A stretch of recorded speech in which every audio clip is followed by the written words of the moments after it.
Before learning you a new technique for stress regulation, it's an evidence-based technique and science-based technique developed by the HeartMath Institute based on 20 years scientific research. I want to show you a so-called baseline measurement with the software they developed. It's called the M-Wave PC. And the first thing I do is I put in an infrared sensor in my ear. And this infrared sensor measures very accurately my heart rhythm. So I press the start button, and for the rest I'm just being myself, not doing anything special. And what we see here is my heart frequency coming up. It's the pulse. And you also see another graph here. And here we see the letters HRV, which is actually the abbreviation of heart rate variability. And then slowly but steadily we see some colors appearing here: red, blue and green. And I will leave this baseline measurement for about 1 minute. Here we see the time, the current heart rate, and there the colors score at this moment, as I've just explained. So this baseline measurement just measures my heart frequency. That's actually what it does. And in a minute I'm going to explain what actually we are measuring and what you can conclude from the measurement. So now it's about 1 minute. It's enough for the baseline measurement. So I stop the measurement. I release myself from the infrared sensor. And now let's look on the screen what we see. Well, we see score of blue of 100, red 0 and green 0. In a minute I'm going to explain what these colors mean. But what we can see is that, fortunately, there's not a flatliner here. A flatliner means there's absolutely no variability in the heart frequency left, and this is when you're almost to die or you already have died, as probably most of you know. So what we see, I'm only sitting, but my heart rate is varying. It's speeding up here, it's slowing down. It's speeding up, it's slowing down. It's speeding up, it's slowing down. And this is what we call heart rate variability. So let's look a little bit closer at that.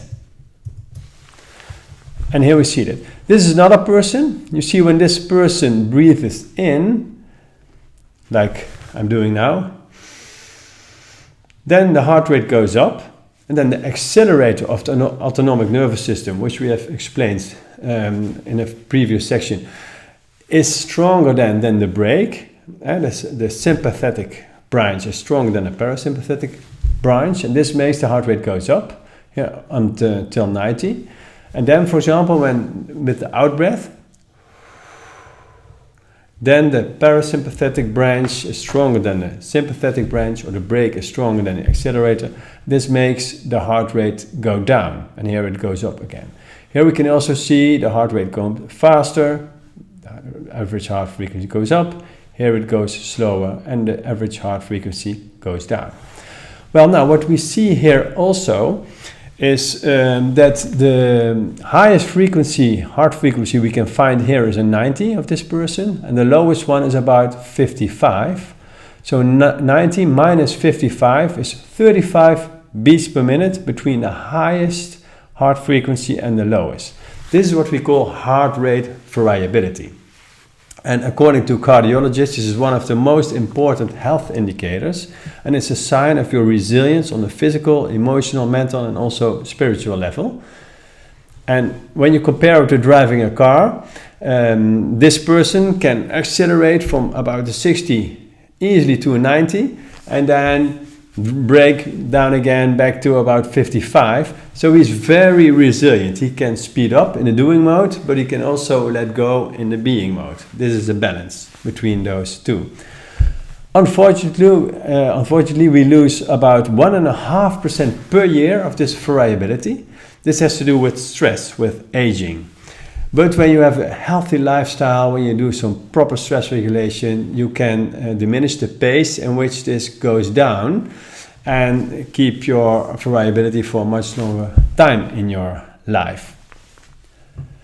Well, actually, this variability, this heart rhythm, can be very what we call incoherent, what you see here in red, or very coherent, when you see in this graph.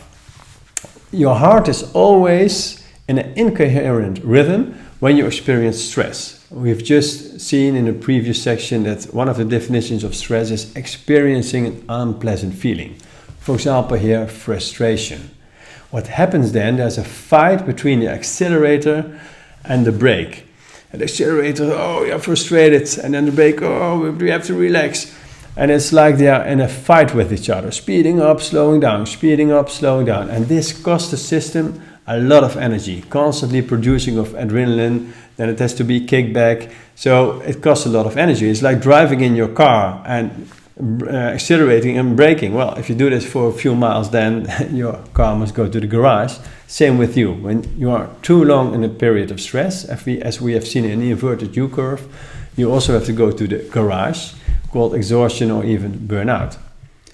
The good news is when you are in a positive flow, in a positive feeling, and this literally counts for every positive feeling, like for example in this case appreciation. And maybe this person got a compliment of a colleague or his boss, and that really felt good. He felt appreciated. When we would measure his heart rate then, like we just did on the computer with me, then his heart rate would be very, what we call coherent. It's like speeding up and slowing down, accelerating and the brake, breathing in, breathing out. It's a very harmonic cooperation between the sympathetic and parasympathetic branches, which we call a state of entrainment. The autonomic nervous system, the hormonal system, the blood pressure, emotions, everything gets entrained, and it's a deep recovery state for the body. And we also call this the optimal learning and performing state, or flow. And this is the stress state. Well, this you will find back in the baseline measurement in red. In my case, there was no red there. And you could see there was 0 red, there was 100 blue, and there was 0 green. Blue means average coherent. You are not in a stressful state, but yet also not in a top flow state. So in my baseline measurement, I was basically relaxed, but not yet in a top flow. So when we look how to do that, I will teach you in a minute. And that's basically what stress regulation or managing your flow literally means, is that you quickly recognize when you are in a stressful state, experiencing an unpleasant feeling, and then through a simple process called heart-focused breathing, regulate your breath so you can regulate your heart rhythm into physiological coherence back into this green state, which you will see as smooth and ordered pattern. This is actually the stress regulation we are looking for. Now let's do this again, but first let me explain you how you do this. Well, it's called heart-focused breathing. It's a technique developed by the Institute of Heart Math, just mentioned, which had about 20 years of scientific research with cardiologists, neurocardiologists, neurologists, in relation with the brain, the heart, and performance and stress. And the first step is when you're experiencing stress is to take away your attention, your focus from the stressor, let's say the traffic or conflict you have. And then you bring your attention, your focus to the strongest energy center in your body, which is the heart. Electromagnetically, scientists have found our heart is 5,000 times stronger than the electromagnetic field of our brain, which is the second strongest of the body. And of course, you can imagine the heart is a very strong pump, which has to direct the blood pressure to the brain and to the rest of the body. And it's 5,000 times stronger, so I just said, than the brain. So the first step is you focus your attention to the heart area, around your heart, in the center of your chest, about 5 seconds. This also takes away the attention from your head. And then we start a process called conscious and focused and intelligent breathing, or heart-focused breathing. So the second step is then you imagine that you are breathing in and out through your heart area in the center of your chest. You breathe a little bit slower and deeper than normal, about 5 seconds as if you are breathing in, and 5 seconds as if you're breathing out through the heart area. Breathing in is like charging your batteries, physically, emotionally, mentally, spiritually, with fresh, vital energy. And breathing out is like therapy. When you breathe out, you discharge of negativity, tension, stress. And this is the heart-focused breathing. In some military branches, they call it tactical breathing. It's maybe a fancy name, it's still the same HeartMath technique. And what I want to do with you now is do the same technique with the HeartMath software and look if we can get more green, more coherent. So I'll do the same as I just did. I put in the infrared sensor and I will sit for 1 minute in a quiet mode. You can do this technique with eyes open or eyes closed. When you're at home, it's very nice to sit with eyes closed, but of course in your work environment, when there are people around, or in a train or in a bus, you can also do it with eyes open. So let me just do this.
Okay, this is enough for now. I said a little bit longer than 1 minute.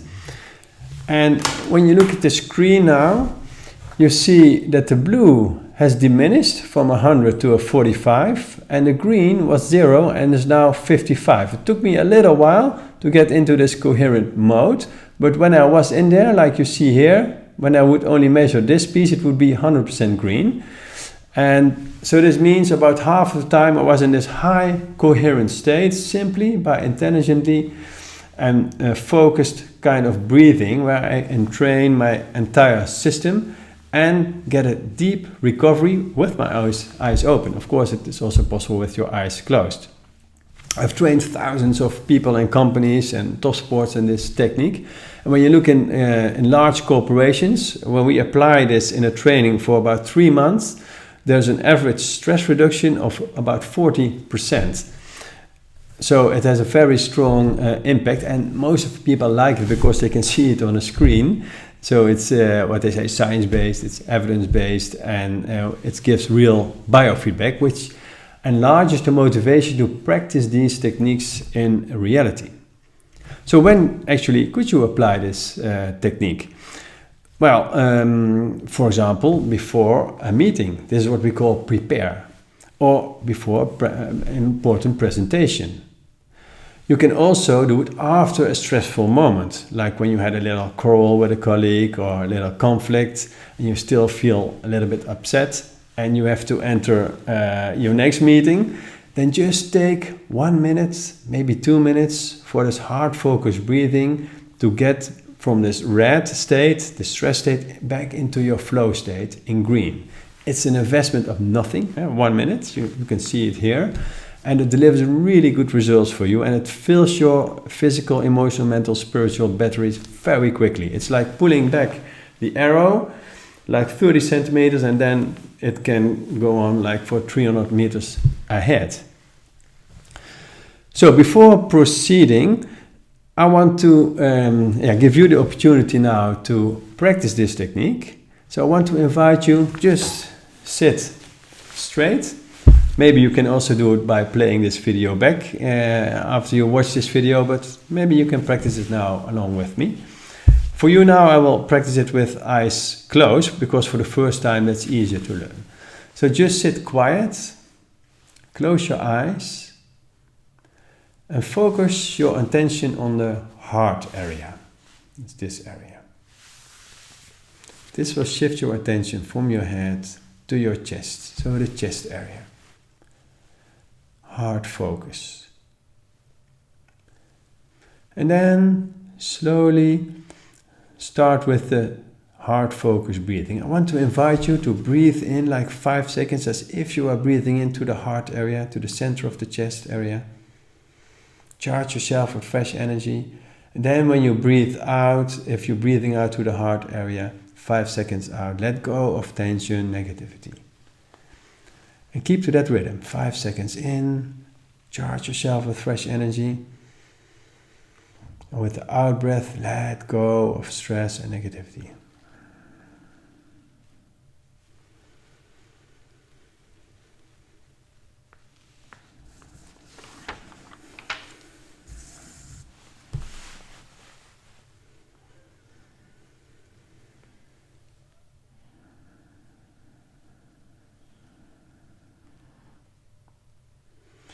Okay, this is it for now. Of course, you are not being measured right now, but I'm sure when you got in a real good flow, coherent state, you would at least be in blue, but probably also in green.